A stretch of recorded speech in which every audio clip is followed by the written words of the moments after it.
Voilà, gloire à Dieu. Amen. On a eu l'occasion de se saluer les uns les autres.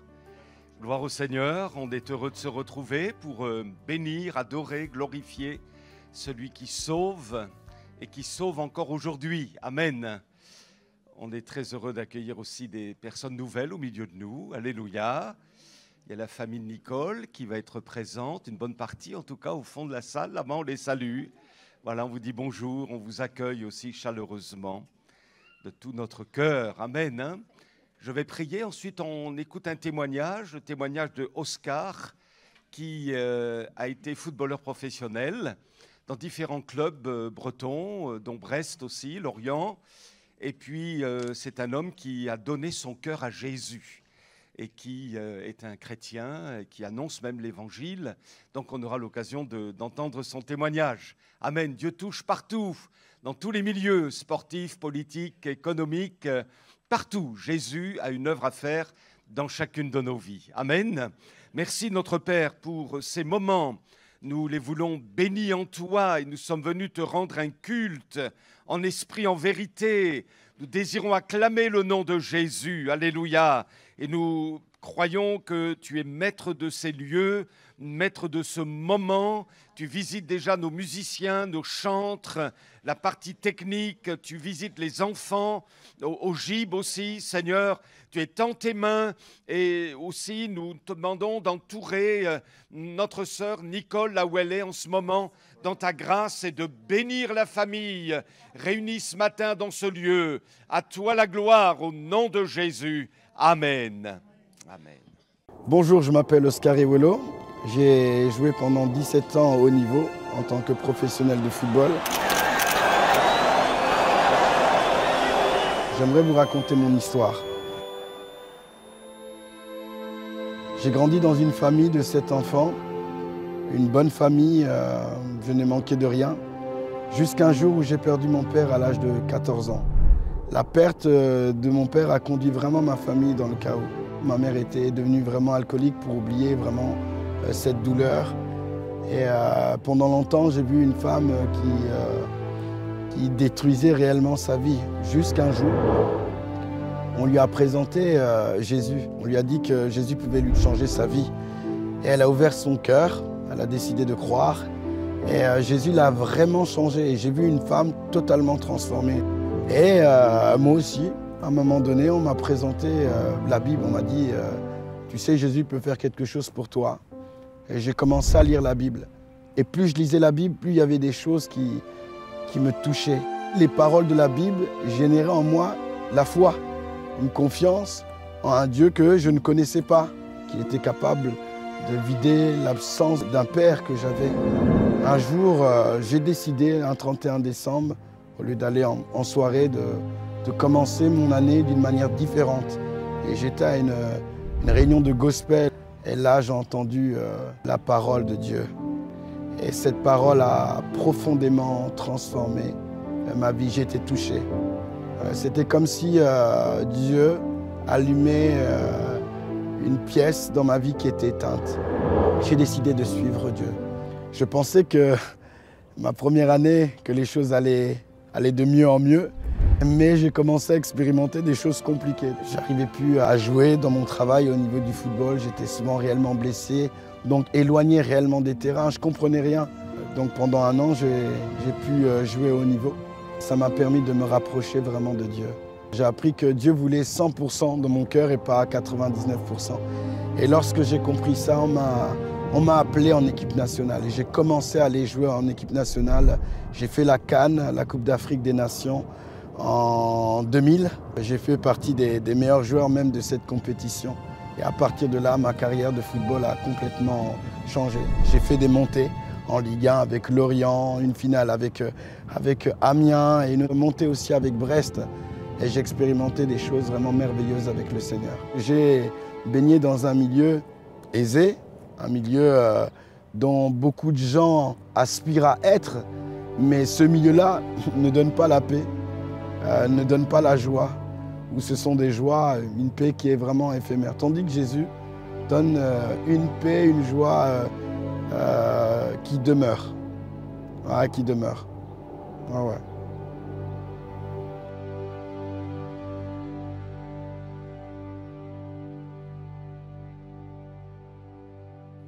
Bonjour à tous, soyez les bienvenus. Je retiens quelque chose que notre frère a dit. Il avait beaucoup de choses et pourtant il parle d'une joie qui est différente, une joie qui n'est pas celle du monde, mais une joie que le Seigneur seul peut donner. Et c'est le thème du chant, du premier chant qu'on prend ce matin. Donc on ne s'est pas du tout concerté avec Daniel par rapport à ça, mais je me réjouis dans le nom du Seigneur. Alors c'est vrai, vous allez me dire, tu ne sais pas ma semaine, tu ne sais pas ce que j'ai passé, Samuel, mais le Seigneur, il veut te donner cette joie qui surpasse toute autre joie, qui surpasse tout moment.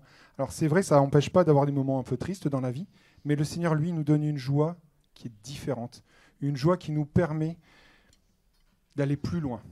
Et donc je veux vraiment ce matin qu'on puisse se réjouir justement dans le nom du Seigneur, qu'on puisse vraiment célébrer notre Dieu ce matin. Donc n'hésitez pas, si vous avez envie, si vous le pouvez, à vous lever pour qu'on puisse vraiment laisser éclater notre joie auprès du Seigneur.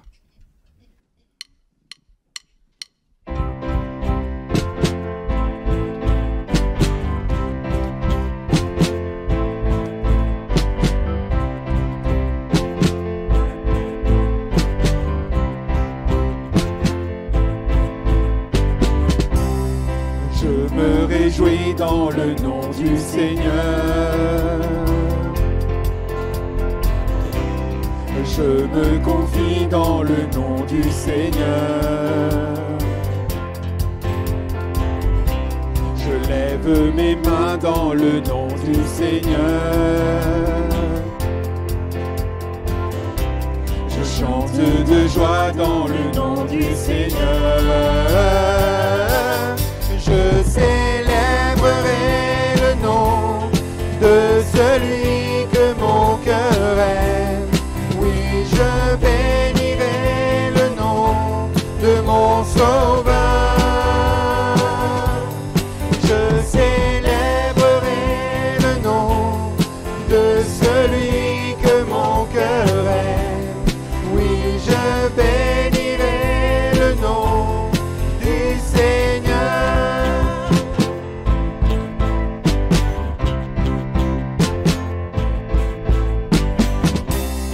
Je me réjouis dans le nom du Seigneur. Je me confie. Je me confie dans le nom du Seigneur. Et levons nos mains. Je lève mes mains dans le nom du Seigneur. Je chante de joie. Je chante de joie dans le nom du Seigneur. Je célébrerai le nom de celui que mon cœur aime. Oui, je bénirai le nom de mon Sauveur. Je célébrerai le nom de celui que mon cœur aime. Oui, je bénirai le nom du Seigneur. Je célébrerai le nom du Seigneur. Je célébrerai le nom du Seigneur. Je célébrerai le nom du Seigneur. Je célébrerai le nom du Seigneur. Je célébrerai le nom de celui que mon cœur aime. Oui, je bénirai le nom de mon Sauveur. Je célébrerai le nom de celui que mon cœur aime. Oui, je bénirai le nom du Seigneur.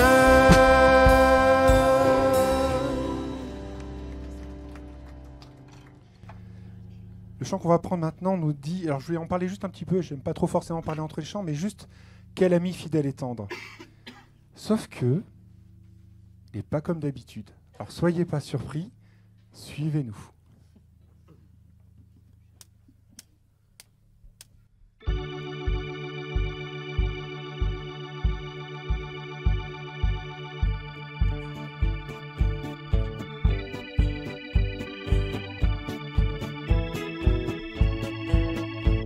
Auquel ami fidèle et tendre, avons en Jésus-Christ, toujours prêt à nous entendre, à répondre à notre cri. Il connaît nos défaillances, nos chutes de chaque jour, sévère en ses exigences, il est riche en son amour, auquel ami fidèle et tendre, nous avons en Jésus-Christ, toujours prêt à nous entendre, à vaincre en comptant sur lui. S'il nous voit vrais et sincères, à chercher la sainteté, il écoute nos prières et nous met en liberté. Oh, oh, oh, oh, oh, oh, oh, oh, oh, oh, oh, auquel ami fidèle et tendre, nous avons en Jésus-Christ.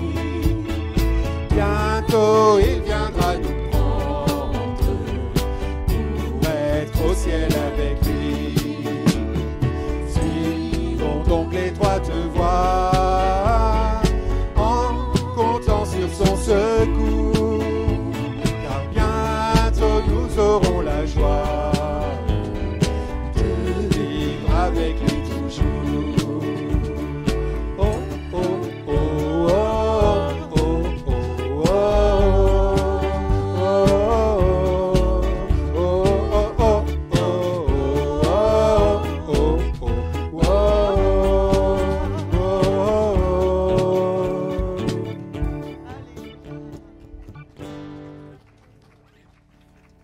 Je voudrais prendre le dernier chant avant de laisser la place à Daniel pour préparer nos cœurs aussi à l'écoute de la parole. Quand je t'ouvre mon cœur, si je me tais, j'écoute ta parole, mon Seigneur. Merci.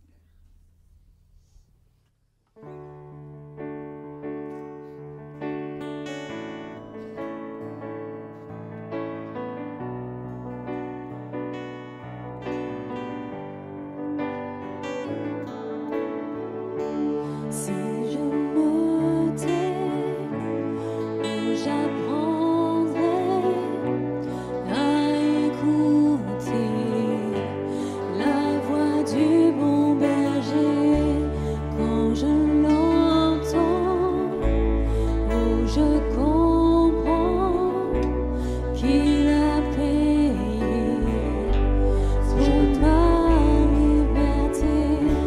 Si je me tais, oh, j'apprendrai à écouter la voix du bon berger. Quand je l'entends, oh, je comprends qu'il a payé pour ma liberté. Quand je t'ouvre mon cœur, je te vois, Seigneur. Quand je t'ouvre mon cœur, j'aime entendre ta voix. Et ta voix dans mon cœur toujours demeure. Et ta vie à chaque heure coule comme un torrent. Si je me tais, je me tais, oh, j'apprendrai à écouter la voix du bon berger. Quand je l'entends, oh, je comprends qu'il a payé pour ma liberté. Quand je t'ouvre mon cœur, je te vois, Seigneur. Quand je t'ouvre mon cœur, j'aime entendre ta voix. Et ta voix dans mon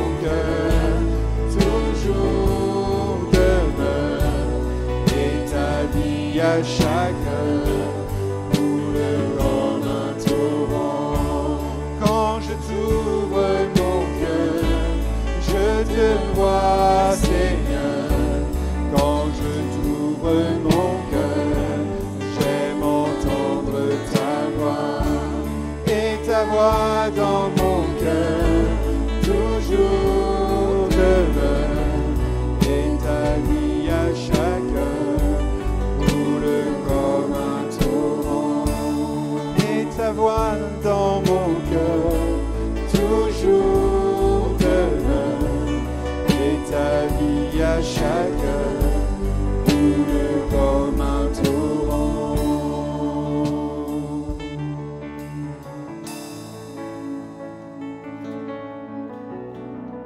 Gloire à Dieu. Alléluia. C'est une bénédiction d'être ensemble ce matin et nous souhaitons vraiment vivre de bons moments dans la louange, dans l'adoration et puis aussi de bons moments devant la parole de Dieu. Alors, on va poursuivre notre sujet dont on a parlé dimanche dernier. On a parlé de la famine, vous vous en souvenez ? Et le sujet donc qu'on avait abordé et qu'on va poursuivre ce matin est comment confronter un temps de famine spirituelle. Je ne sais pas si tu connais en ce moment un temps de famine spirituelle, un temps de doute, un temps d'épreuve, un temps de dessèchement, un temps peut-être de rétrogradation, de froideur, de durcissement dans ton cœur par rapport à Dieu. Mais je veux proclamer ce matin qu'il y a une solution pour toi. Et Jésus est la solution pour ta vie. Alors on était parti, deuxième diapo, d'un texte consigné dans l'Ancien Testament, dans la Bible, dans le deuxième livre des Rois, au chapitre 6, versets 24 à 25. Ben-Hadad, roi de Syrie, ayant rassemblé toute son armée, monta et assiégea Samarie. Il y eut une grande famine dans Samarie. Et l'on avait décrit Ben-Hadad comme étant l'image de l'adversaire, l'image de Satan. Et oui, Satan existe. Si Dieu existe, nous déclarons aussi que Satan existe. Et l'intention de Satan est de nous faire plonger dans une famine spirituelle. Nous avons défini 5 objectifs dimanche dernier que l'adversaire essaie d'atteindre quand il assiège notre foi. Le premier objectif, c'est de nous plonger dans un état de misère spirituelle. On ne mange plus que des miettes. Il n'y a que des miettes dans ton couple. Il n'y a que des miettes dans ta relation avec Dieu.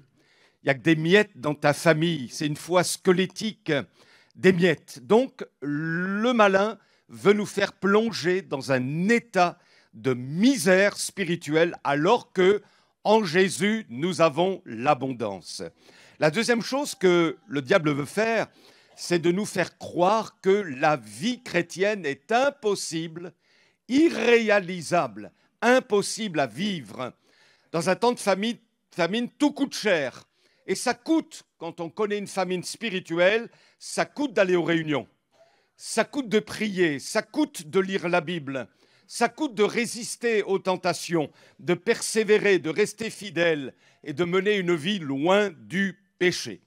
Troisième objectif que se fixe le malin, c'est de nous faire croire que dans l'épreuve, on ne peut plus compter sur le secours de Dieu au point de ne compter que sur le secours des hommes, à tel point qu'une femme vivant dans la détresse au sein de cette famine, regardant le roi, lui dira « Sauve-moi, ô roi !» au lieu de dire « Sauve-moi, Seigneur ». Quatrièmement, l'objectif de Satan, quand il assiège notre foi, quand il nous plonge dans la famine spirituelle, est de sacrifier la génération des enfants et des jeunes. Et j'ai envie de dire, c'est les enfants et les jeunes qui payent le prix fort. Et on est dans une génération en France qui connaît une famine spirituelle à nul autre pareille. Et nous avons besoin d'y être attentifs, et notamment dans nos églises, où il faut veiller à ce que la vie familiale soit sérieusement vécue, où la piété est une réalité dans un couple chrétien, dans une famille chrétienne, où la Bible est lue assidûment, où la prière fait vraiment partie de la vie. C'est important parce qu'il en va de la vie de nos enfants et de nos petits-enfants. Or, le projet de Dieu est de sauver, de bénir et de donner l'abondance à nos enfants et à nos petits-enfants. Alléluia. En ce moment, nos jeunes gens sont réunis dans le cadre de nos groupes d'instruction biblique, parallèlement à notre culte de ce matin, et nous voulons les bénir. Alléluia. Nous voulons que la bénédiction de Dieu les accompagne, ainsi que leurs animateurs, leurs moniteurs. Et vous qui êtes parents, on vous bénit au nom de Jésus. Soyez pleins de courage. Alléluia. Soyez renouvelés, soyez réconfortés. Malgré les blessures que certaines situations peuvent occasionner, nous croyons que Dieu veut vous bénir. Et puis, cinquièmement, quand le malin assiège notre foi, il veut nous entraîner dans une forme d'hypocrisie, quand il réussit, loin de l'honnêteté de cœur devant Dieu et d'une vraie repentance. Maintenant, on va poursuivre notre sujet. Et la question est celle-ci. Alors qu'il y a un siège à Samarie, les Syriens entourent la ville de Samarie, et nous avons dit que pour nous, cela évoquait l'image du siège de notre foi par l'ennemi de nos âmes, ainsi que par des circonstances défavorables. Comment réagir? Et il y a différentes manières de réagir.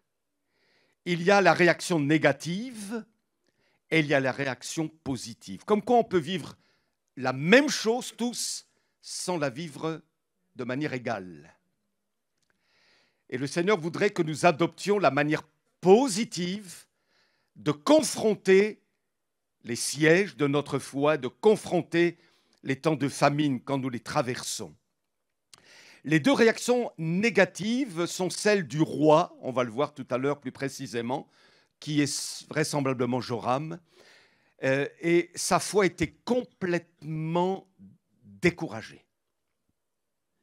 La deuxième réaction négative est celle de l'officier du roi, qui lui a rejeté la foi. Et les deux réactions positives sont illustrées par la réaction du prophète Élisée, qui lui a proclamé dans sa foi que l'abondance dans ce temps de famine viendrait demain. Et puis la réaction des 4 lépreux qui, eux, ont pris le risque, parce que exercer la foi, c'est prendre un risque. Et ils ont exercé leur foi prenant le risque d'aller dans le camp de l'ennemi. On va voir tout ça plus en détail. Première réaction négative est celle du roi Joram. Et on va voir qu'à un moment donné, dans le texte, vous le relirez au chapitre 7 du 2e livre des rois, il va rencontrer le prophète, l'homme de Dieu, Élisée, et il va lui exprimer tout son désarroi, tout son désespoir. En fait, il n'a rien dans son cœur, il n'a plus de foi, il n'a plus d'espérance. C'est le découragement le plus total, à tel point qu'il va dire « Qu'ai-je à espérer encore de l'Éternel ?» Vous savez, quand on est parfois au bout du rouleau, comme Joram, comme le roi Joram, eh bien, on a pu dire aussi la même chose, alors que nous étions réduits à l'extrémité. Et ce roi, eh bien, il est au bout du rouleau parce que non seulement il doit confronter la famine, il doit confronter la pression que les habitants exercent sur lui parce qu'ils attendent une solution de lui. Et d'autre part, ou d'un autre côté, il y a tous les Syriens qui entourent la ville de Samarie et ne demandent qu'une chose, c'est de s'en emparer, de faire de tous les habitants de la ville de Samarie leurs esclaves. Il est au bout du rouleau. Comme s'il disait, moi, de toute manière, au point où j'en suis, je n'ai plus rien à attendre de Dieu. C'en est trop, je craque. Qu'ai-je à espérer encore de l'Éternel?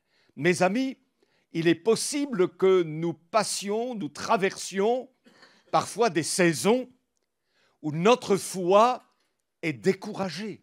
Je ne sais pas comment vous fonctionnez, mais je crois que vous êtes un peu comme moi. Il y a des moments où ma foi, elle est sur les sommets. Je suis prêt à envisager toutes sortes de choses, mais il est d'autres moments beaucoup plus arides, beaucoup plus difficiles, des moments d'épreuve, des moments de siège de notre foi par l'ennemi de nos âmes, où celle-ci est profondément désespérée. Je pense à Jérémie aussi. À un moment donné, dans les lamentations de Jérémie, il dit « J'ai beau crier et implorer, dit-il, Dieu n'écoute pas ma prière. » Vous vous retrouvez un peu là-dedans ? Je ne sais plus quel goût a le bonheur. Alors j'ai dit, c'en est fini. De tout mon avenir, je n'espère plus rien en l'Éternel. Il connaît la famine, il est au bout du rouleau, il craque et il exprime son désespoir. Et puis il y a un autre personnage, on aurait pu en citer encore tellement d'autres, Asaph, qui dira, Dieu a-t-il oublié d'avoir pitié de nous ? Dans sa colère, nous a-t-il fermé son cœur ? Et je me dis, ce qui fait mal, c'est que le Dieu très haut n'agit plus pour nous. Mes amis, Satan veut nous cribler, veut cribler notre foi comme ça. Il est méchant. Et il veut nous pousser au désespoir. À tel point que nous ne pouvons plus dire autre chose que « qu'ai-je encore à espérer de l'Éternel ?» Dans cette situation-là, qui m'est propre, qu'ai-je encore à espérer de l'Éternel ? Et Satan est en train de piétiner ta foi. Il est en train d'ôter la puissance de ta foi, son audace, son énergie. Ta foi est-elle dans une telle famine que croire que les choses peuvent changer pour toi devient finalement quelque chose de presque impossible. Un jour, un homme a trouvé un tout jeune aigle. Je ne sais pas si ça vous est déjà arrivé. En tout cas, lui, dans l'histoire, c'est qu'il a trouvé un jeune aigle. Et savez-vous ce qu'il a fait avec le jeune aigle ? Il l'a mis dans son poulailler. Et donc, le roi, on va dire, le roi des oiseaux, a été réduit à vivre comme des poulets, à picorer comme des poules, à marcher comme une poule. Et cet aigle ne pouvait plus voler majestueusement dans les hauteurs, non. 5 ans après, un spécialiste des oiseaux s'est rendu dans le domicile de ce monsieur. Et puis, en observant le poulailler, il dit « Mais vous avez un aigle dans votre basse-cour, là ?» Où est le problème, qu'il lui dit ? Le problème, c'est que ce n'est pas un poulet. Le problème, c'est que c'est un aigle. Et cet homme de dire « Moi, j'en ai fait un poulet. Je lui ai appris à picorer comme un poulet. Je lui ai appris à marcher comme un poulet. » Alors, le scientifique de lui dire « Est-ce que vous accepteriez que je prenne cet aigle et que j'essaie de le faire voler ? Allez-y. » Alors, le naturaliste prend l'oiseau et lui dit « Tu sais qui tu es ? Ton royaume à toi, c'est le ciel, c'est pas la basse-cour. Alors vole !» L'aigle, tellement habitué à picorer comme un poulet, tellement habitué à vivre dans la basse-cour, dans le poulailler, a voulu y retourner. Et il n'a pas volé. Il ne savait plus voler. Il s'y est repris à 3 fois, 3 reprises. Vole, vole, non. Et le scientifique s'est dit, il faut que je prenne de la hauteur. Alors vous savez ce qu'il a fait ? Il est allé sur le sommet de la montagne. Et il a dit à cet aigle, maintenant tu sais, montre-nous qui tu es. Et il a lancé l'aigle. Et l'aigle a déployé ses ailes. Et il a pris un envol majestueux dans les hauteurs. Et il n'est jamais plus revenu dans la basse-cour. Écoute bien ceci, mon ami, mon frère, ma sœur, on va le lire ensemble. Si le diable essaie de te faire prendre les habitudes du poulet, dis-lui bien que tu es un aigle. par la grâce de Dieu et que tu entends vivre dans le ciel et non dans la basse-cour. Le malin voudrait mettre tes pensées, les pensées de ton âme, dans le poulailler. Mais le Saint-Esprit veut élever notre âme, notre foi, notre espérance, pour qu'elles prennent leur envol majestueusement et s'emparent des promesses.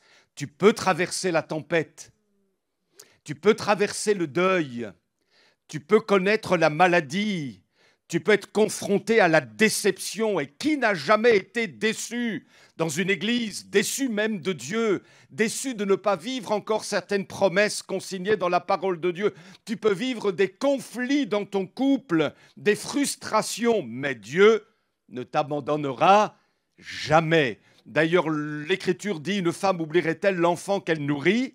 Cesse-t-elle d'aimer l'enfant qu'elle a conçu? Et même si les mères oubliaient leurs enfants, moi, dit Dieu, je ne t'oublierai jamais. On a tout à espérer dans le Seigneur. Si tu es réduit à l'état d'extrémité au point de dire, comme ce roi, je n'ai plus rien à espérer de l'Éternel, eh bien déclare ce matin, moi, même si je suis réduit à l'état d'extrémité, j'ai tout à espérer en l'Éternel. Pense à ce qui te fait mal, pense à ce qui te blesse, pense à ce qui tourmente ton âme, pense à ta difficulté, à ton problème que tu rencontres en ce moment et dis de la part de Dieu, moi, je suis un aigle et pas un poulet. Le diable voudrait que je dise, je n'ai plus rien à espérer en l'Éternel, c'est fichu, il n'y a plus d'avenir. Mais l'Esprit de Dieu va élever ton âme, tu vas prendre ton envol et tu vas dire, j'ai tout à espérer de mon Dieu, parce qu'il ne m'abandonne pas. C'est pourquoi l'homme de Dieu dira, pourquoi t'as battu mon âme et gémis-tu au-dedans de moi? Espère en Dieu, je le louerai encore, il est mon salut et il est mon Dieu. Il y a de l'espérance. Amen. Maintenant, la deuxième attitude négative est celle de l'officier du roi.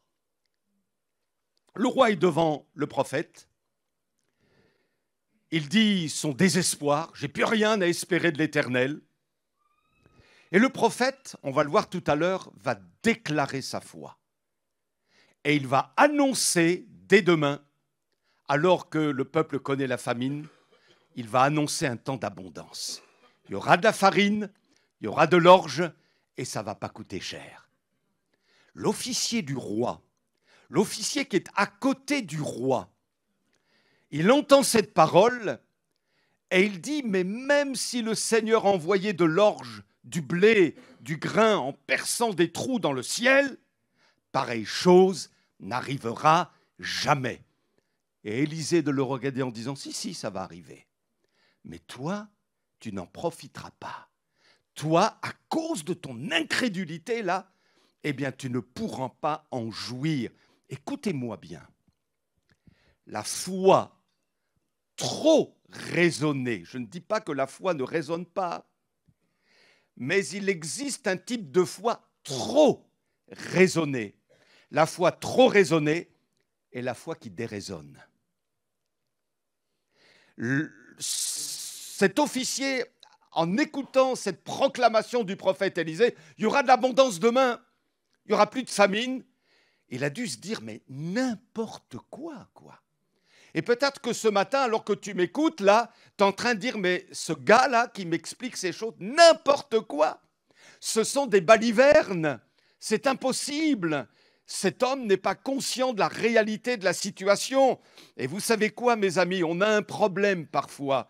Nous, les chrétiens, moi, pasteur, on a un problème, et notre nation particulièrement a un problème. Vous savez lequel? Le scepticisme, le défaitisme, le rationalisme. Nous sommes au pays de Descartes, il faut tout décortiquer, tout expliquer, mes amis. 1 + 1 = etc. Ce qui fait qu'avec notre logique trop soignée, trop cultivée, nous avons abandonné la foi. Remarquez, si vous dites « Oh, comme il fait beau », vous trouverez toujours quelqu'un qui va vous dire « ça ne va pas durer ». Si, par exemple, vous trouvez qu'il y a un enfant qui est très sensible aux choses spirituelles, qui aime Dieu, qui chante Dieu, qui lève les mains vers Dieu, vous trouverez toujours quelqu'un qui va dire « ça ne va pas durer ». Tu verras quand il passera par l'adolescence, ça changera.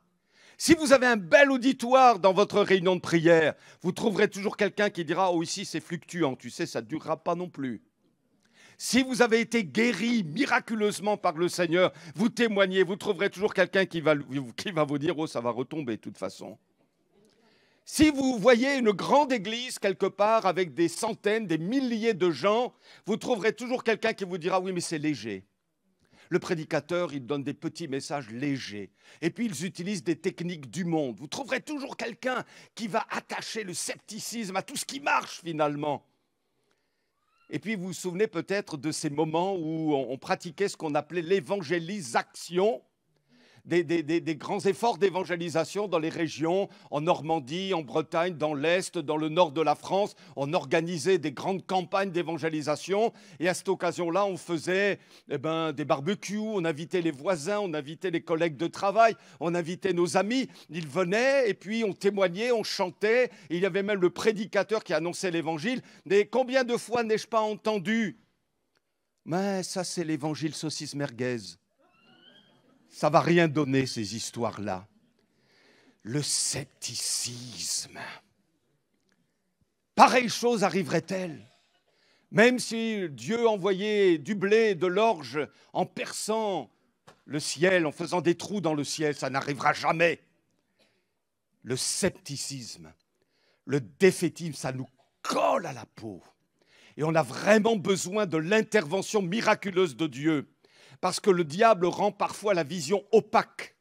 Et on ne regarde qu'à ce qui ne va pas, ce qui est troublant, ce qui nous fait mal, ce qui nous blesse. Et on en oublie de regarder à Jésus. On en oublie de regarder à la parole de Dieu, aux promesses du Seigneur. Alléluia. Souvenez-vous des 10 espions dans l'Ancien Testament. Dieu dit, allez voir, allez observer ce qui se passe dans le pays promis, en Canaan. Alors il y a 12 espions qui sont allés. 10 ont fait un rapport négatif. Oui, c'est vrai, c'est un pays où coule le lait et le miel. Ah, il y avait de bonnes choses, mais il y a tous les inconvénients, quoi. Il y a de grandes murailles. Il y a des hommes bien armés, ils sont hauts de taille. Finalement, on ne peut pas y aller. Ils ont payé cher. Parce qu'ils sont restés tournés en rond dans le désert pendant 40 ans. Et souvenez-vous d'Élisée qui a dit à l'officier du roi, « Oh si, ça va arriver, mais toi, tu n'en profiteras pas. » Et voyez-vous, à cause parfois d'un manque de foi, d'un manque de persévérance dans la foi, on est passé à côté de bénédictions. Mes amis, rejetons la mentalité de désert. À l'image de ces 10 espions, c'est une mentalité de désert. Ils ne voient que les inconvénients. Ils vivent dans le scepticisme. Ils sont harponnés par le défaitisme. Mais où est la foi là-dedans ? Où est la foi dans le miracle de Dieu, dans l'intervention de Dieu, dans la manifestation glorieuse des promesses de Dieu? Où est Dieu? Ah Seigneur!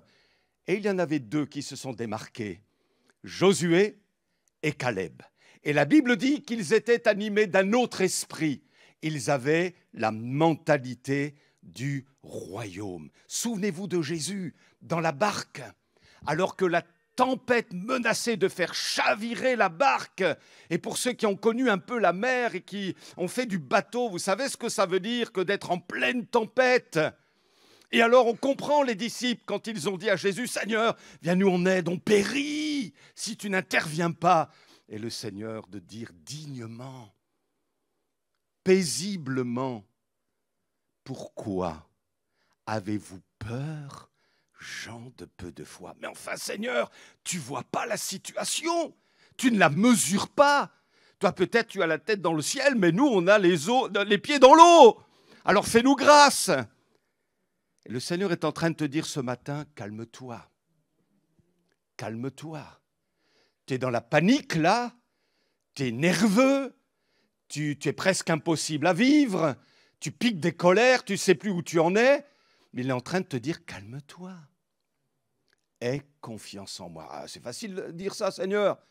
Regarde, le bateau coule là en ce moment. Oh Seigneur, je suis là. Et même si le bateau est malmené, l'essentiel c'est que Jésus y soit. Il vaut mieux traverser la tempête avec Jésus dans le bateau que connaître un temps calme avec Jésus qui est absent. Donc mon ami, je le dis à moi-même, calme-toi. Jésus dit, ayez foi en Dieu, ayez foi en moi. Et même le texte littéralement dit, ayez la foi de Dieu. Ayez la foi de Dieu. Alléluia. 2 réactions négatives. La réaction du roi, qu'ai-je encore à espérer de l'Éternel? Et la réaction de l'officier du roi, pareille chose pourrait-elle arriver? Impossible. Maintenant, 2 réactions positives. Celle du prophète, Élisée. Et combien ce texte dans la Bible m'a édifié, m'a fortifié personnellement. Et j'appelle ça la foi proclamée. La foi proclamée. Avec assurance, écoutez tous cette parole. Alors on est en pleine famine, il y a la panique partout. Et Élisée, je dirais très dignement, va dire ceci, devant ses interlocuteurs pleins de scepticisme. Écoutez la parole du Seigneur. Demain, il fallait le faire, hein? Demain, à la même heure, une pièce d'argent suffira pour payer 12 kilos de farine, alors qu'il n'y avait plus rien en Samarie, hein, ou 24 kilos d'orge au marché de Samarie. Vous l'imaginez, le prophète? Comment vous auriez reçu cette parole, vous et moi? Mais il le dit, je suis persuadé, il n'hurle pas. Il n'y a aucun signe de nervosité ou de mysticisme chez lui. Et il déclare une parole inspirée. Il est plein de sérénité, il est plein de noblesse, il est plein de dignité, il est dans la confiance, il est inspiré de Dieu. Soit que cet homme est complètement fou, complètement inconscient de la situation, ou alors, mes amis, sa foi est réellement fondée sur un grand Dieu. Et j'invite l'Église à être des Élysées, à proclamer par notre foi l'abondance de Dieu. Le diable sème la misère partout, misère spirituelle, misère morale, misère dans le domaine de la santé, misère financière même, comme à Elbeuf, là, qui est apparemment la ville la plus pauvre de Normandie. La misère, la misère.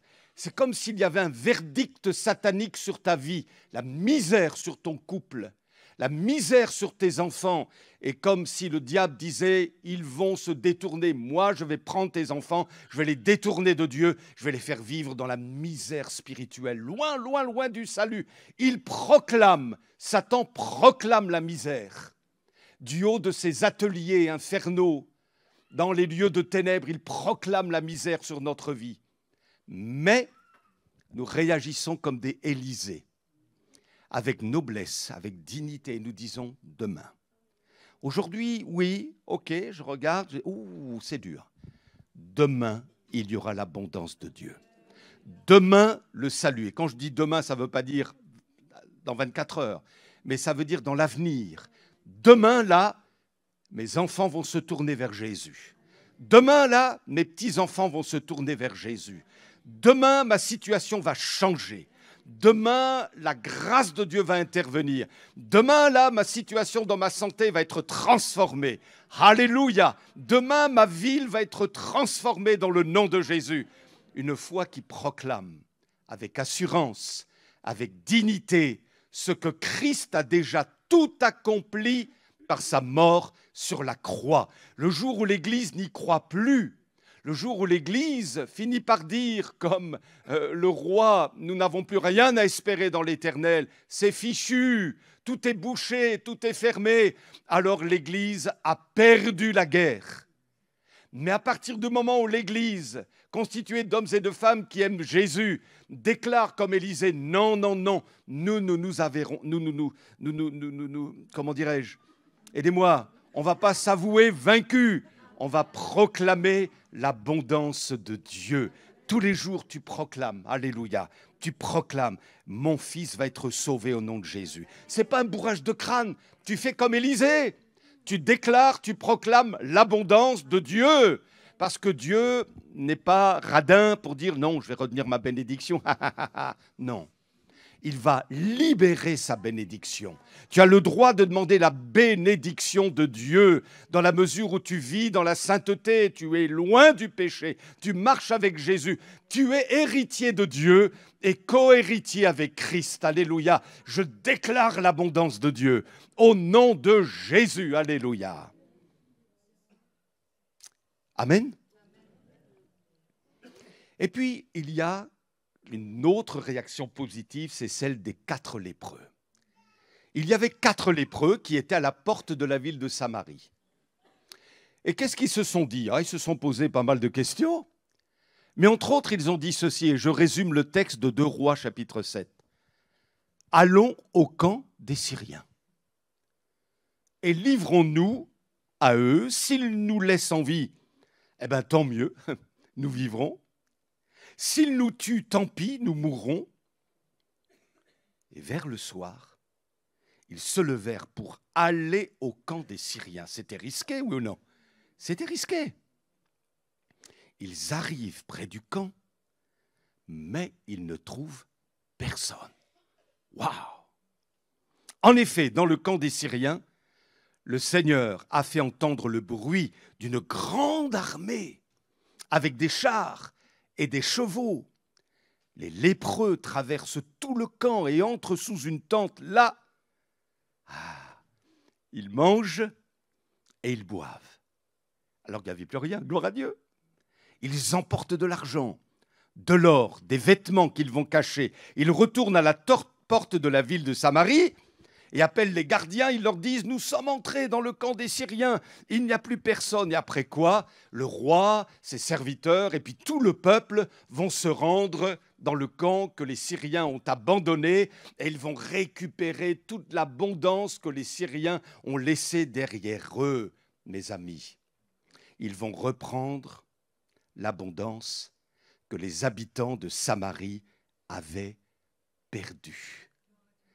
Et j'appelle ça la foi exercée, l'audace de la foi. Parce qu'ils ont osé se rendre dans le camp de l'ennemi. C'était au risque de leur vie. Ils pouvaient périr, être frappés par l'ennemi.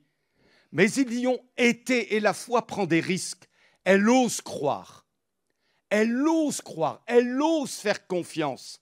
Il y a un risque, mais elle ose le faire. Alléluia. Pourquoi? Parce que Dieu les avait devancés. Et il avait fait éclater un bruit terrible, un bruit de terreur dans tout le camp. Et les Syriens se sont dit, mais les Hittites sont là, les Israélites sont là, il faut qu'on fuit. Ils ont été pris de panique en entendant ce hurlement de terreur et ils ont laissé tout derrière eux, leur or, leur nourriture, leurs vêtements. Merci Seigneur. Jésus nous a devancés. Amen. Dieu avait devancé les 4 lépreux en semant la panique dans le camp de l'adversaire. Jésus nous a devancés et par sa mort sur la croix, il a semé la terreur, la panique dans le camp de l'adversaire. Alléluia, béni soit Dieu. C'est pourquoi la victoire a changé de camp, mes amis. Elle n'est pas du côté de l'adversaire, mais elle est du côté de ceux qui sont avec Dieu. Je voudrais te dire ceci. Il y a un temps pour tout. Il y a un temps où l'adversité assiège notre foi, un temps où on a l'impression qu'on est en train de tout perdre, un temps où notre foi peut être même découragée, et puis il y a un temps où par le seul nom de Jésus, en persévérant, en proclamant sa victoire, l'ennemi est obligé de quitter la place. Peut-être que tu as été volé intérieurement. Ta joie a été volée. La paix de ton couple a été retirée. Tu n'as plus le même zèle que tu avais autrefois. Un don spirituel t'a été comme subtilisé. Va, comme les lépreux, reprendre dans le camp de l'ennemi, avec la hardiesse de la foi, ce que le diable t'a volé. Je vais conclure de la manière suivante, en prenant une parole d'un pasteur qui s'appelle Jim Cymbala. Et il dit ceci: qui a fait des exploits pour Dieu aujourd'hui? Où l'ennemi est-il en train de perdre du terrain? C'est là le soupir de tous ceux qui sont véritablement spirituels. Où sont les hommes et les femmes oints par Dieu pour faire la différence? Même si l'ennemi s'efforce d'affecter notre foi, gardons courage. C'est que nous le gênons, c'est bon signe. La foi découragée, où en es-tu? C'est la foi qui s'est vidée de sa force, de son obstination, de sa persévérance, de sa pertinence. La foi rejetée, trop raisonnée, qui ne verra finalement jamais rien. La foi proclamée avec audace, avec assurance, avec inspiration, et la foi exercée malgré les risques encourus. Qui va relever le défi? Amen. Qui veut aller de l'avant? Qui veut ne pas se laisser fatiguer, épuiser par la pression exercée par l'adversaire? Et je sais qu'il y en a au milieu de nous qui sont particulièrement sous pression. C'est compliqué, c'est difficile, il y a une fatigue, parfois du découragement. Et tout est opaque, ils ont du mal finalement, on peut le comprendre, on est avec eux, de voir mais quand est-ce que ça va s'arrêter tout ça? Seigneur, j'attends ton secours, ne désespère pas. Tout est dans ton cœur, tout est dans ton âme, crois-le, proclame-le. Tu as le droit, ça fait partie de ton héritage. Peut-être que tu te dis, mais je suis fou, je suis folle de faire comme Élisée, demain il y aura l'abondance, mais je suis complètement fou là. Non, tu n'es pas fou. Tu proclames de droit qui est ton Dieu. Et tu déclares ce qu'il va faire. Ton Dieu ne veut pas ton malheur. Ton Dieu ne veut pas la perte de ta vie, de ta santé. Il ne veut pas la perte de tes enfants. Ce n'est pas mon Dieu. Ce n'est pas ton Dieu. Mais il y a un combat. Il y a un adversaire acharné qui vraiment déploie toute sa force parce qu'il sait, un peu comme un animal traqué, que son heure est bientôt finie. Alors il fait tout ce qu'il peut pour perdre, pour détruire, pour avilir, pour assujettir, pour affaiblir notre foi. Mais toi, tu vas dire demain, il y aura de l'abondance. Parce qu'il y a toute cette abondance en mon Dieu. Il a payé cher pour me donner cette abondance.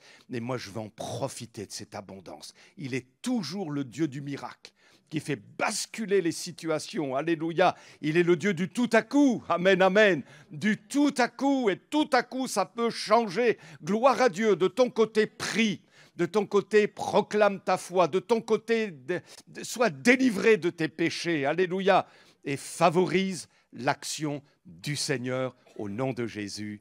Amen. On prie ensemble. Merci Seigneur.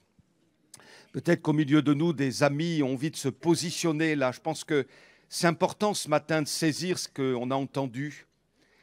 Et quelle que soit ta situation, tu as besoin de reprendre courage. Et la parole de ce matin est de nature à t'encourager, à encourager ta foi. Là où peut-être tu as battu, tu as été vaincu, tu as perdu des batailles, j'ai envie de te dire que tu n'as pas perdu la guerre pour autant. Et le Seigneur va te restaurer et tu vas nous dire demain ou dans l'avenir, le Seigneur a fini par intervenir. Il a été bon, il y a eu des miracles, il y a eu l'intervention de Dieu, alléluia. Et on va se réjouir tous ensemble des œuvres et des actes du Saint-Esprit au milieu de nous, alléluia. On a envie d'avoir des choses à raconter de la part de Dieu.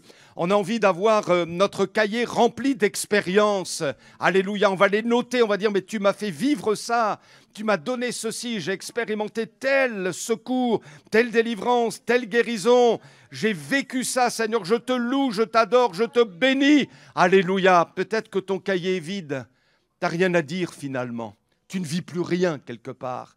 Tu n'expérimentes plus le secours, l'intervention miraculeuse de Dieu. Tu es en panne au niveau de ta foi, tu n'y crois plus, c'est plus comme avant. Eh bien, mon ami, sois restauré. Alléluia. Alors, je te demanderai de faire une démarche devant Dieu, pas devant moi, ni devant ton frère ou ta sœur, mais devant Dieu. Tu prends position et tu vas dire, je veux être un Élysée, moi, maintenant. Je veux comme les 4 lépreux. Les 4 lépreux, ça nous indique qu'ils n'étaient pas parfaits, loin de là. Cette lèpre nous parle comment dirais-je, d'imperfection finalement, de choses qui ne sont pas bonnes, mais malgré cela, ils ont exercé leur foi. On n'est pas parfait encore, on a sans doute encore des défauts, des choses à changer. Dieu va le faire, mais ça ne veut pas dire que. Il faut attendre d'être parfait pour qu'on soit enfin exaucé. Non, on a un Dieu de grâce, alléluia. Il t'aime pour qui tu es. Et il voit ton cœur, il voit tes larmes, il voit tes attentes, il voit tes aspirations. Et il veut te bénir, alléluia. Alors proclame en serrant dans ton cœur la promesse de Dieu. Proclame que demain, il y a l'abondance auquel ton cœur aspire pour telle et telle situation dans ta vie. Alléluia. Et alors là maintenant, oui, tu te lèves au nom de Jésus comme une prise de position physique devant l'ennemi. Mais c'est plus que physique, c'est personnel, intérieur, spirituel, et tu dis là maintenant, je scelle quelque chose dans mes raisonnements, je serre quelque chose dans mon cœur, alléluia, et je proclame que je ne raisonnerai plus comme auparavant, mais je raisonnerai comme Dieu veut que je raisonne, je raisonnerai comme Élisée, je raisonnerai comme les 4 lépreux, je ne tiendrai plus le discours du roi Joram, je ne tiendrai plus le discours de l'officier du roi, mais je proclame que mon Dieu est encore capable d'opérer un miracle, alléluia. Il est encore capable de me secourir, il est encore capable d'aller me chercher, d'aller chercher l'âme pour laquelle je prie, je pleure, alléluia. Oui, déclarons l'abondance ce matin sur la ville d'Elbeuf, sur notre Église, sur la santé de nos frères et sœurs, sur nos familles, alléluia. Je vais entendre une Église qui proclame sa foi, qui déclare la victoire dans le nom de Jésus, alléluia. Et alors que nous prions ce matin, des malades sont guéris, alléluia. Les douleurs sont chassées, alléluia. La dépression s'enfuit, la puissance de Dieu agit, alléluia, au nom de Jésus. Oh, nous plaçons notre confiance en toi. Au nom de Jésus, nous voulons la sérénité d'Élisée, nous voulons l'onction d'Élisée. Oh, demain, il y aura de l'abondance, des victoires, des transformations, des guérisons. Tu es le Dieu qui a tout acquis en Jésus pour nous. Alléluia, mon Sauveur. À toi la gloire, mon Dieu, mon Roi. Je célèbre ton nom. Nous célébrons le nom de Jésus ce matin et nous proclamons ta victoire. Merci à toi, notre Dieu. Amen, amen. Amen, amen. Alléluia.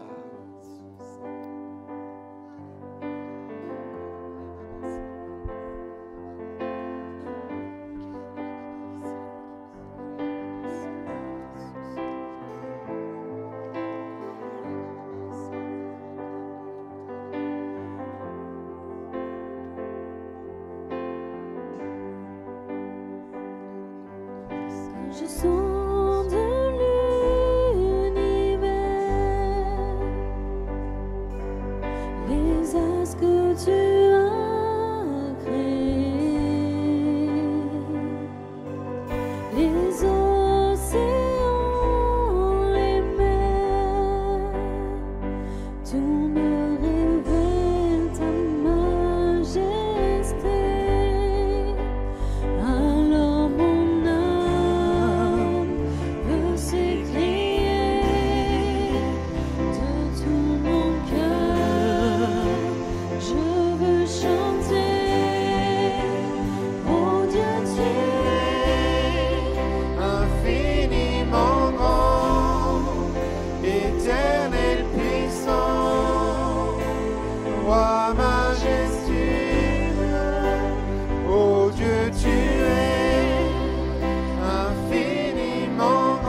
m'as fait, que tu t'es révélé à moi, que pour moi tu as tout créé, tout me révèle ta bonté. Alors mon âme veut s'écrier de tout mon cœur, je veux chanter. Alors mon âme veut s'écrier de tout mon cœur, je veux chanter. Pour que tu es infiniment grand et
adorons Adonai. Nous adorons El Shaddai. Nous élevons ton grand nom. Nous te louons, Seigneur. Un même cœur pour le Seigneur, le Créateur du vrai bonheur. Tu es glorieux, mon roi. Tu fais de moi ton serviteur, car je veux que ma joie demeure. Car c'est en toi que je veux être éternellement. Nous adorons. Nous adorons Adonai. Nous élevons notre Seigneur ce matin. Nous adorons El Shaddai. Nous élevons ton grand nom. Nous te louons, Seigneur. Nous adorons Adonai. Nous adorons Adonai. Nous adorons El Shaddai. Nous élevons ton grand nom. Nous te louons, Seigneur. Un même cœur pour le Seigneur, le Créateur du vrai bonheur. Tu es glorieux, mon roi. Tu fais de moi ton serviteur, car je veux que ma joie demeure. Car c'est en toi que je veux être éternellement. Un même cœur pour le Seigneur, le Créateur du vrai bonheur. Tu es glorieux, mon roi. Tu fais de moi ton serviteur, car je veux que ma joie demeure. Car c'est en toi que je veux être éternellement. Car c'est en toi. Car c'est en toi que je veux être éternellement.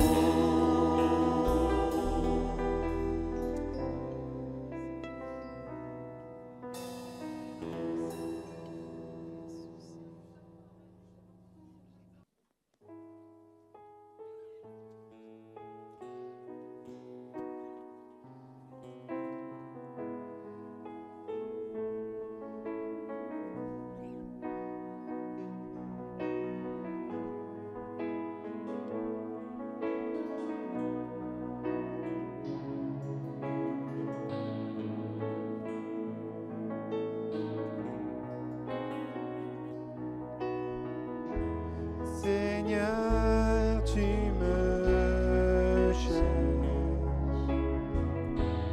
tu me connais. Et si je t'oubliais,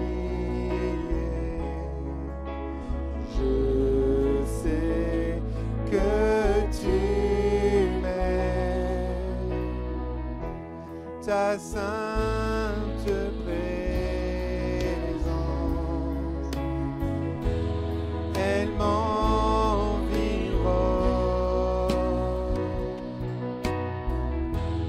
À chaque moment,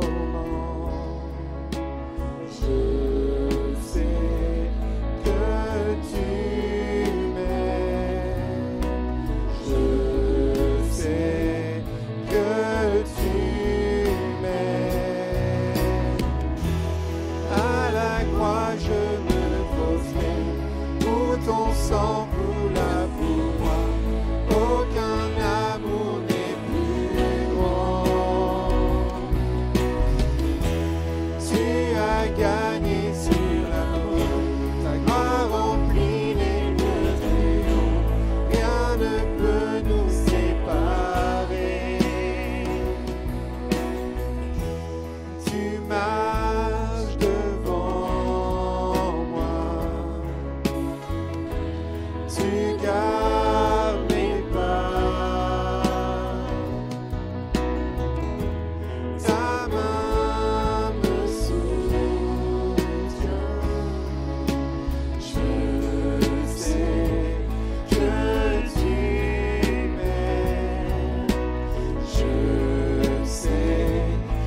ne peut nous séparer.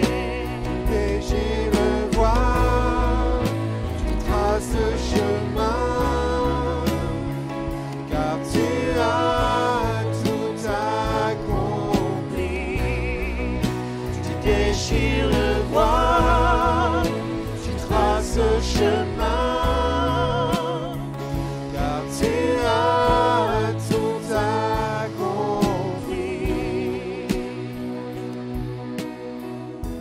Si tout s'effondrait devant mes yeux, tu resterais là. Je sais que tu m'aimes. Je sais que tu m'aimes. À la croix je me poserai, où ton sang coula pour moi. Aucun amour n'est plus grand. Tu as gagné sur la mort, ta gloire remplit les lieux très hauts. Rien ne peut nous séparer. À la croix je me prosterne, où ton sang coula pour moi. Aucun amour n'est plus grand. Tu as gagné sur la mort, ta gloire remplit les lieux très hauts. Rien ne peut nous séparer.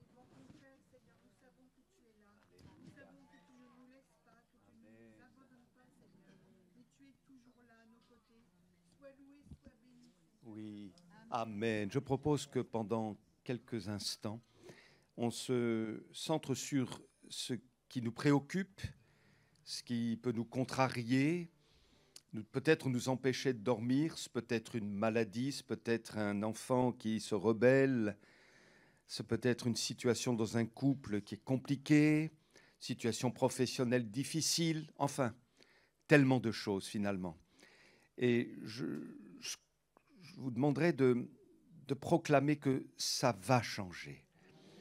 Non pas parce qu'on est meilleur que les autres, parce qu'on a plus de mérite, ou non, mais parce que Jésus veut notre bien. Et il ne s'accommode pas de cette situation compliquée. Il veut au contraire nous dire « Je suis ton secours, je suis ton soutien, je suis celui qui peut briser la chaîne, rompre le verrou de fer et briser toute résistance. Il est Dieu. » Alors, comme si maintenant, on exerçait notre foi, finalement, on la proclamait. Et sur cette situation particulière, Dieu nous entend. Et ce qui serait formidable, c'est que vous comme moi, on scelle ces moments de proclamation dans nos cœurs et on n'en démord pas. C'est-à-dire qu'en sortant de ce lieu, on ne va pas nous laisser attacher au défaitisme, au scepticisme, au rationalisme, mais on va dire non, non, non, je me suis engagé là ce matin, j'ai déclaré que c'est fini maintenant, je ne vais plus m'inquiéter comme ça, c'est fini, je ne vais plus embrouiller mon âme, mes pensées, c'est terminé. J'ai déclaré que Seigneur, tu as pris en main la situation et que ton abondance est avec moi. Donc je m'attends à toi, point. Point. On n'y revient plus, on ne change plus de raisonnement, on se laisse pas, on ne laisse plus la pression peser sur nous et nous aliéner. On fait un choix. Voilà, on fait un choix. Et je crois qu'en le faisant, ça ne va pas plaire aux ténèbres. Mais ça, ce n'est pas notre problème. On va plaire à Dieu. On va réjouir le cœur de Dieu. Et là, comme on l'a dit tout à l'heure, le Saint-Esprit va va nous permettre de prendre notre envol finalement. Alors que peut-être on ne volait plus comme l'aigle dans la basse-cour, eh bien on va reconnaître notre identité en Jésus. On va se repositionner dans notre identité, vous comme moi, dans notre identité en Jésus. Et on va dire, Seigneur, oh oui, je le proclame sereinement, avec assurance, avec onction. Je proclame que tu es le vainqueur dans tout ça. Et je vais te voir, je vais rendre témoignage. Je vais dire vraiment, Seigneur, tu es tellement grand, tu es infiniment grand. Et c'est vrai. Amen. Alléluia. Seigneur, devant ta face, chacun expose sa problématique, mais non pas dans les murmures, dans les questionnements, dans les pourquoi, Seigneur, mais dans la proclamation que ça va changer. Alléluia! Oh, merci de ce que l'armée de l'Éternel se lève ce matin pour déclarer l'abondance de notre Seigneur, chèrement acquise à la mort, par ta mort sur la croix. Merci Seigneur de ce que face à l'opposition, face à l'état de siège de notre foi parfois, eh bien nous disons que demain il y aura de l'abondance. Alléluia. Nous allons raconter tes merveilles. Nous allons dire ce que tu as fait. Nous allons expliquer comment tu nous as secourus. Oui, nous scellons ces moments dans nos cœurs. Nous ne reviendrons plus sur nos raisonnements défaitistes qui nous ligotent, qui nous aliènent. Mais nous allons prendre notre envol majestueusement en nous emparant de tes promesses. Alléluia, alléluia Jésus. Nous exerçons notre foi. Entends Seigneur nos supplications, nos prières, nos déclarations ce matin. Au nom de Jésus, nous croyons que ce ne sont pas des moments vains, mais des moments bénis, alléluia, auxquels tu participes toi-même et tu prends en considération nos actes de foi, notre prise de position devant ta face, au nom de Jésus, notre glorieux Sauveur. Amen. Amen, alléluia. Je voudrais terminer ces moments par un dernier chant, mais je voudrais rester dans cet esprit de douceur et de ce qu'on vient d'entendre. Et je voudrais reprendre « Quand je t'ouvre mon cœur ». Ce chant qui nous dit « Si je me tais, j'apprendrai à t'écouter ». Alors oui, on va les déclarer, mais quand je me retrouve seul face à moi-même, je veux pouvoir arrêter de m'écouter moi, je veux pouvoir laisser la place au Seigneur.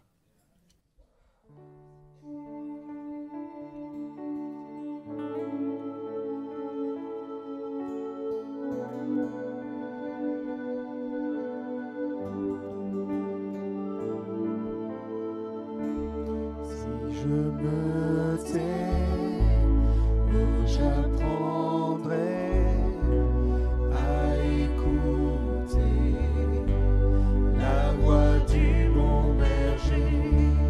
Quand je l'entends, oh, je comprends qu'il a payé pour ma liberté.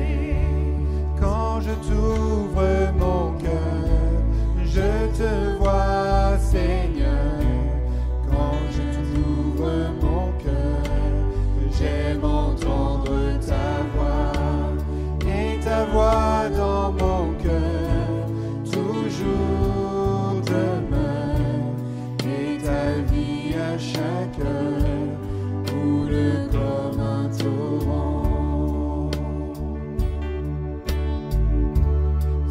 Je me tais, où j'apprendrai à écouter la voix du bon berger.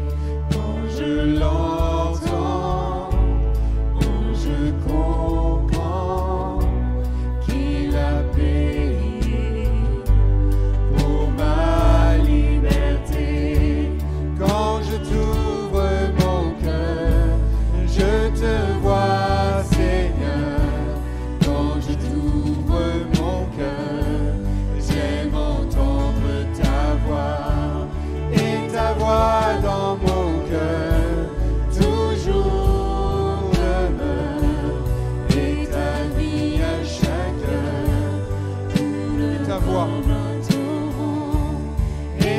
voix dans mon cœur toujours demeure, et ta vie à chaque heure coule comme un torrent.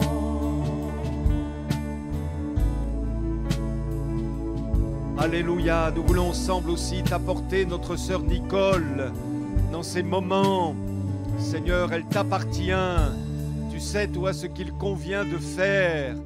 Et Seigneur, elle est précieuse à tes yeux. Son âme t'est précieuse. Et nous croyons que dans ces moments particuliers, dans sa chambre d'hôpital, elle est environnée de ta présence. Elle est dans la paix, dans la main du roi des rois. Alléluia. Oui, Seigneur, nous la bénissons ton nom. Nous la présentons au trône de la grâce. Nous t'apportons Olivier, son mari, les enfants, Seigneur, les petits-enfants. Bénis-les au nom de Jésus. Alléluia. Étends ta main sur eux, que ta paix, Seigneur, les accompagne les uns les autres. Au nom de Jésus, notre Sauveur. Amen. Amen. Gloire à Dieu. Nous saluons tous nos amis qui sont là peut-être pour la première fois ou depuis quelques fois. Sentez-vous à l'aise au milieu de nous et revenez nous voir, revenez écouter la parole de Dieu, chanter à la gloire de Jésus. On salue aussi deux petits nouveaux qui se sont intégrés dans l'équipe musicien, Julie et Antoine. Voilà, on est très heureux aussi qu'ils se rendent participants donc, dans l'activité musicale. Soyez bénis. Amen. Puis on ne devait pas saluer Mélissa aussi qui s'est incluse, hein, mais ça fait déjà quelque temps. On l'a bénie aussi. Amen. Voilà, c'est bien qu'il y ait aussi du renouvellement. Merci Seigneur pour tout ça, on est content. Alors nos rendez-vous cette semaine habituels, si ce n'est que vendredi à 19h, on continue de développer l'aspect du chrétien disciple. Chrétien, on peut être chrétien sans être un disciple. Or, l'objectif, vous remarquerez que Jésus parle plus de disciples que de chrétiens. Hein. Donc, il faut que nous soyons des disciples accomplis, on va dire, et on y travaille. Alors, il y a différentes thématiques qui sont abordées, l'autorité, il y a la sainteté, enfin voilà, plein de choses qu'on a abordées, et on va continuer de le faire vendredi. Donc, merci Seigneur. L'auditoire est bon aussi le vendredi, et que personne ne dise « Non, non, tu verras, ça va redescendre ». Voilà, gloire à Dieu. Je proclame l'abondance.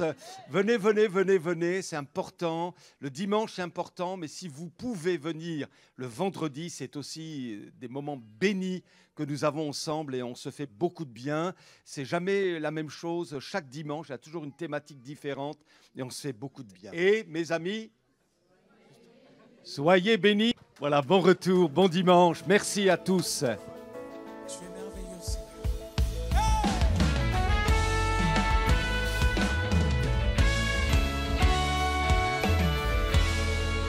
Nous aimons chanter ton nom, Jésus.